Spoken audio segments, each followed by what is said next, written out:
L'alphabétisation financière n'est pas un ensemble de règles techniques. Ce n'est pas un tableau Excel, ni une liste de conseils qu'on applique un dimanche et qu'on oublie le lundi. Non. L'alphabétisation financière est un art de vivre, un art de penser, un art de choisir. Lucius Annaeus Seneca a écrit il y a plus de 20 siècles « Faire beaucoup d'argent est du courage, le garder est de la sagesse, et le dépenser judicieusement est un art. » Une phrase, simple, courte, mais qui résume toute la psychologie de la richesse. Et aujourd'hui, je vais te montrer comment cette phrase peut transformer ta vie et tes finances. 1.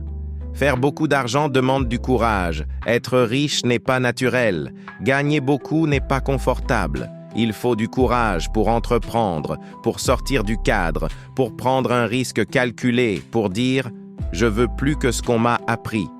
La majorité des gens n'échouent pas à cause d'un manque de talent. Ils échouent parce qu'ils se limitent à ce que les autres considèrent raisonnable. Le courage, c'est ce que tu ressens quand tu lances un projet malgré la peur. Tu quittes un job qui éteint ton potentiel. Tu investis dans toi-même sans garantie immédiate. Sans courage, tu ne gagnes jamais. Sans courage, tu n'avances jamais. 2. Garder l'argent demande de la sagesse. Tu connais sûrement des gens qui ont eu un gros salaire, puis rien. Des gens qui ont eu une opportunité, puis l'ont détruite. Des gens qui gagnaient bien, mais qui finissaient toujours au point zéro. Pourquoi?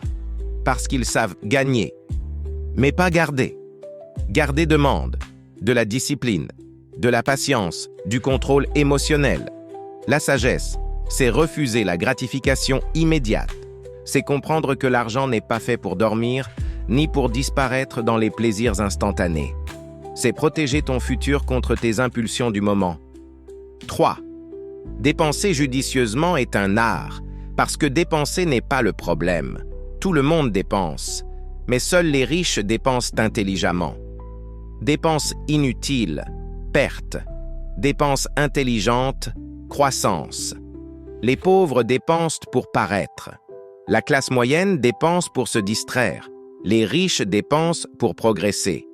Un livre, une formation, une compétence, un outil. Ce ne sont pas des dépenses. Ce sont des investissements invisibles. Le véritable art, c'est de faire danser ton argent, de le rendre utile, de le transformer en force. 4. Sans budget, rien n'existe. Tu peux avoir du courage, tu peux avoir de la sagesse, tu peux avoir de bonnes intentions. Mais si tu n'as pas une structure, un cadre, un plan, tout s'écroule. Le budget n'est pas une prison financière, c'est un GPS, un guide, un bouclier contre les tempêtes. Il ne t'empêche pas de vivre, il t'empêche de te perdre. 5. Pourquoi la plupart des gens restent pauvres? Parce qu'ils considèrent l'argent comme un événement, alors que les riches le considèrent comme un système. Les pauvres réagissent, les riches planifient. Les pauvres attendent, les riches anticipent. Les pauvres pensent salaire, les riches pensent structure. L'argent n'est jamais la cause, l'argent est toujours la conséquence. La conséquence de ton système de pensée. 6.